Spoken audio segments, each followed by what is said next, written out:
got a Sunday roast, and it's about James Hird.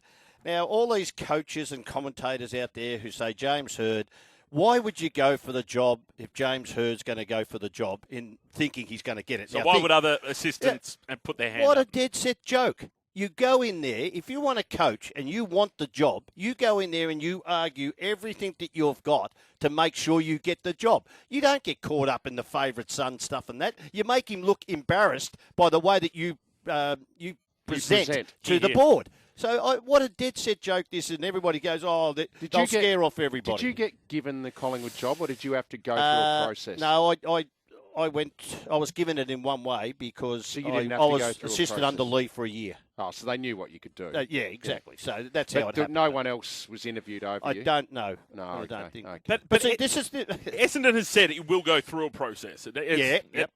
Is that official now, is it? Yeah. And James said he wants to go from the outset. But James said he wants to go through the process. He just doesn't want it as a favourite son. Well, man up, you other blokes. Get your presentation ready. Go in there and sell yourself and stop. You're talking about Adam Simpson? Well, whoever's up there. I think Ken Hinkley said that he didn't want to. And this IP thing, what is it? Intellectual property. Yep. Give me a break, will you? Just go in there and sell what you've got and have some coyoles to get it done. Or the plums. But they didn't. The plums. They haven't. They said they're going to do a process, did they? Yeah, they said that. So what are they announcing within a few weeks? How that's going to work? The panel. Who's putting they've already got. together? Oh no, Carlton's got the panel. Yeah, all Carlton people. Yes. And I know some haven't been there for a long period of time. I thought that was a bit unusual. But I know righties from Collingwood and a few others came in and they've only been there 6 months. But it's still you're involved. Simpson's But Simpson worked at Carlton. He was already there. He was already there. I agree with you wholeheartedly. If you believe that you are the best coach out there, the best team, back yourself in and put your name up against James Hird. It up. And if you are sooking it up that you don't think you can beat James, well, other clubs would surely be looking at you and going, hold on. If you can't think you can beat James Hird, why should we even consider you? If John Longmire went for the job, how could James Hird beat John Longmire? He's probably on credentials, no way. On credentials, he couldn't. No. Seems the desire for James Hird to return to Essendon as senior coach is split down the middle, 50-50. So where do you stand? 133 693. Now, I'll be honest, I love Hirdy. As an Essendon fan, he and Matthew Lloyd growing up were my idols. But in my mind, Essendon in 2026 is no longer the powerhouse it once was. They've been booted out of prime time, and their relevance as a club in the competition has dropped alarmingly low. Now, if they're to return James Hird as coach, in my mind, the club's value spikes in an instant. The interest in the club increases exponentially. The Bombers are the talk of the town, and for many of the Essendon faithful, there's hope and optimism and a reason to sign on as a member. My concern, though, is that sugar hit enough to lead to long-term success at the Essendon Football Club? And that question can't be answered at the moment. But for me, that is why it is imperative Essendon go through a comprehensive selection and interview process to find the best candidate. It alludes to what you were talking about before, Shawry. If you're an experienced coach, if you are an assistant coach, you should be throwing your hat in the ring. Prove that you are the man to take Essendon forward. Now, if it is decided that James Hird has the best credentials, okay, tick, put him in. But more than anything, and most important of all, Essendon must find Mr. Right and not Mr. Right now. 133 693. I just look at it and what you just said. He's got to be the right candidate and win out the role over everyone else. I know I've got nothing against James Hird, but I just don't see how he can go up against any of the assistants or coaches like John Longmire that have been around. How can the CV stack up if you haven't been coaching? That's the part I don't understand. Do you buy into you have to be an Essendon person? Or No. you have No. The love? Who's the best Sheedy. Essendon coach of all time? Probably. Sheedy. Comes from Richardson. Sheedy didn't come from an Essendon background. He's the one that said that, though, isn't he? You need to love Essendon. Yeah. But he's their greatest coach, probably. No, he did. That doesn't work. I'm with you. You just get there, you argue the point, and they've got to make a decision. Look, it could be Hirdy. Now, the only thing about that, and I agree with the CV thing, is that it's the modern game. How can I say it? Is the modern game probably past a couple of those who have got, say, a premiership in part of their CV from 12 years ago? 15 years ago? Are they able to sell that as well if they go in and have this Who are store? you talking about? Well, I'm talking about Simpson, Longmire. Just those ones who have come up. What's his name? Hinkley. Yeah, Hinkley. How many years ago did they win? Like Hinkley hasn't won a premiership, but he's had a great career, and they reckon he's a great coach. So I don't know whether that has to be the prerequisite to get the job. All of the best coaches, say, over the last 15 to 20 years, they were all first-time coaches. Alistair Clarkson, he won that job, over Hawthorn people. He actually won that job as a young assistant. Yeah, but he was an assistant. I think that's difference what I'm saying. is- When was the last time that someone was appointed from being a VFL coach? Even if James Hird has previously held a senior position, when has that happened? Oh, there'd be some that had coached VFL and then went to assistant roles, and then Josh Fraser coached Preston. Yeah. But you don't hear of someone who's in the VFL system getting a job as an AFL you're senior right. coach. They've got to be. And you've got to just remember too, when you're going to coach, it's not just football. It's how you go about making people better people. It's how you sell your club. Have you got that? There's a lot of things just in the tactical side of the game now is probably done by 4 or 5 assistant coaches, where the man management is done by the senior coach probably more than it ever has been. But my point on those assistants that have been appointed and become good coaches, like Clarkson, like Hardwick, they were young assistants. And they've ended up being the best coaches. I think you've got to find and look at what Stephen King's doing this year. We've got Melbourne today there. He was an assistant who did a good apprenticeship. So you reckon lean that way before the big name? It stacks up. It stacks up. Like Craig McRae did a good apprenticeship. Craig McRae coached Richmond's VFL team to a premiership. Yep. And he then got the job at Collingwood. I'm with you mostly on that way. I don't think past glories mean you're a certainty to get it because you've coached a premiership. What do you think, Barry? I think James, I'd like to see him certainly put into the job, but and Solomon and James Kelly from Geelong, who also played at Essendon when they went through the drug saga. He's really well liked, was liked when he had an Essendon jumper on too. Everyone thought a lot of him. And I think he's doing a great job at Geelong. So I don't know whether he'd be interested or not, but he'd be a good one for my mind anyway. Can I just put this out there? Man, we did this last week, but Does Carlton win its next 4? So they've got Essendon on Sunday night. Yep. You give that to Carlton? Yeah. Okay. Yeah. Giants at NG Stadium. Oh, that's a line ball. Okay.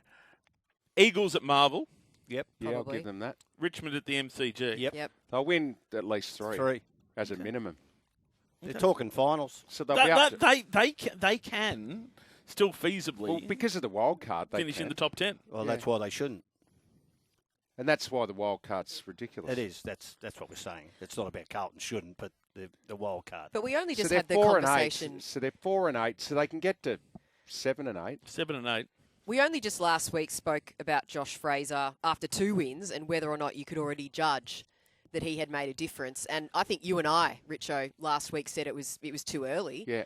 But now you're saying after 3 weeks. Oh yeah, it's the way they're moving the ball and the pure stats of it say they're not kicking long when they were. They were they'd kick long more than most teams. They'd go down the line more than most teams. So in 3 weeks, they're not doing that. They're not going long. They're not going down the line unless they really have to. They're kicking more balls on the 45 degree. There's more handball meters gained, which is like Sydney and all of the good ones. All the good ones do it. They've basically gone from last to almost first in a lot of those areas. So he's completely changed the ball movement in 3 weeks. Are you steadfast on your view that he cannot coach next year? He's not ready. He's not ready. He said it. I look. This is a one thing. It's an indictment on these players in a lot of ways that they've got this freedom, and he doesn't. He probably wouldn't be putting the level of discipline into these about making mistakes that Vossi probably was, because he's been there that long. He'd set a standard. He's just come in and said, "Hey, I'm going to let you do this." He'll probably go hard on if they make mistakes outside the team plan and those sort of things and structure. But they are just flowing with the modern game now. Is rebound, take the game on, and all the good sides do it, and that's what they're doing. And a few little positional changes. Cherry to the wing, Mackay into the ruck, Hewitt forward a little bit more. Bit of freedom, Shane. I think he's a bit more ready than maybe he gives himself credit for. 3 and zip, including Geelong. I reckon Oh, good luck to him, mate. the adrenaline he would have been feeling after that game, that might become addictive if he keeps winning. No, I want one of you to read out your All-Australian team and for the other to kind All right, of tick and cross on their Okay, own. because I reckon we'd have to have 15, you would think. I reckon we'll have more than that. And I did this off my own bat with no You didn't use input at AI all. No, AI or nothing like that. And I didn't have help from someone else where Richo did. No, I didn't. You did so. I got a few stats on wingman. Great, we haven't even started. It's He doesn't already call that help. conspiracy. He doesn't. Anyway, all right, we ready? All right, go. All right, back line. Cal Wilkie. Yep, got him. Harris Andrews. No, What? he missed 3 or 4 games. Oh, Just Lockie Whitfield. no. Blakey. Yes, Alex Pearce. no, Max Holmes. yes, Wanganeen Miller on the wing. no. And the reason I'm doing this because you can't fit all these great No, midfield. no, no. Yeah. Oh, he's I've not. got Wanganeen Miller. He's missed games. I don't think he You was. haven't got Nasai Wanganeen. Just, no, I Sorry. said no. Okay. Bontempelli. Yes. Zach Butters on the Yes. other wing. I've got Butters. Half Yep. forward. Shy Bolton. I've got Bolton. Cameron. Jezza Cameron, yes. Nick Watson. Yes. Keziah Pickett. Yes. Ben King. Yes. Jack Gunston. Yes. We've got the same 6 forwards. Yeah. There you go. There you go. Okay, Ruckman. Luke Jackson. On the bench, but I've got him, yes. Okay, Isaac Heaney. Yes. Nick Davis. Davis? Davis. I was thinking of Nick Nick Davis. Dacos. Nick Dacos. Yep. I coached Nick Davis. Yep, got- Okay, interchange. Bailey Smith. I've got Smith. Ed Richards. No. Oh, what? Oh, gee. Max Gawn. No. Ollie Dempsey. I've got Dempsey. Ooh, there you go. That's my side. Okay. Yeah, all right. So go with it. The back line is where we differed. I'll just fair read bit. mine out. Yeah. I went Blakey, Wilkie, Sicily. Stewart, McCartan, Milera. Stuart McCartan. Tom McCartan. Well, he's missed it. You're talking missed about 2 missing games. Yeah, that's all right. I've got him. All right. On average. And he's- Wayne Miller from Adelaide. Yeah, Millera. Yep. No Lockie Whitfield. No. Across the middle, I had Ollie Dempsey on the wing. He's kicked 12 goals as a wingman, so I picked him as a wingman. Yeah, well, I got him on the bench, yeah. Bailey Smith in the middle. I had Max Holmes on the wing. My forward line was I had Shea him half Bolton, back. Jeremy Cameron, Keziah Pickett, Yep. Jack Gunston, Ben King, Nick Watson, Yes, we got that. Brodie Grundy, Marcus Bontempelli, Nick Dacos. And then on the bench, I had Luke Jackson, Isaac Heaney. I had Butters on the bench and Petrarca, right?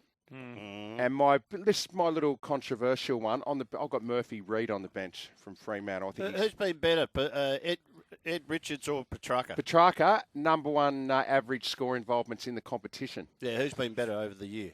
I think when Petrarca's played, he's missed a couple as well. So Well, you got we're not- none of Frio's forwards in the mix. Yeah, I thought- Either of you. No, couldn't fit him in with the others I that we think had. they've been really good. Yeah, Ben yeah. King's leading the Coleman. Jack Gunston's Gunston's leading second or King third. second and Jezza's third. I've got Shea Bolton half forward. He's number 4 for score involvements in the comp. I had that. Usually there's more of a slant toward the better teams. So you've got 3 Fremantle players: Bolton, Jackson, and Well, one of them was I had Pearce. Alex Pearce. Alex Pearce. So there's 3. I had Bolton and Jackson and Murphy Reid. And Murphy Reid. So that's so you both Three, had 3 yeah, Dockers. yeah, Yeah. Swans only 2: Blakey and Heaney. Yep. Yeah. Oh, I had And Grundy. Grundy. I had You had Grundy. Grundy. Yep. I put Max Gawn in before Grundy. I think Grundy's. Grundy's been good, Grundy's been but he's outstanding. nearly playing as a Oh, midfielder no, more see, than a ruckman. I'd have Max Gawn. Would you? Yeah. I'd have Grundy. That's, I'm I with you. guess Laura such, is would the, have such is the evenness of You've them. got to have Jackson and either Gawn or Grundy, This though, year. right? Yeah, no, totally. Yeah. Either one of them. Yeah. I could wear either one of them, but that's close. Yeah. Only one Collingwood player. Oh, yeah. Yeah. Who else? There's no No, one else. brother, There's no who one else? There's no one else. Laura, come on. Nope, If I'm Jordan just De asking. Goey played like he did last Well, night, Collingwood, where are maybe. they on the ladder? They're 10th now, aren't they? 11th? 10th, yeah. There you go. So Geelong still have 3: Dempsey, Cameron, I've got Holmes. 4. Did you have Max Holmes? I've got he had Max him on a Holmes wing. the bench. I had him on a halfback. I've got Stewart in as well. Oh, you got Stewart Tom in as well, so Stewart. that's 4. Lockie Whitfield's been unbelievable. I know he missed Yeah. last week, but he has been sensational. You know, my stiffest was, I reckon Who's that? Clayton Oliver's. Yeah, he's been had going a all right. good year, Clayton Oh, well, Oliver. we're pretty close then. Eh?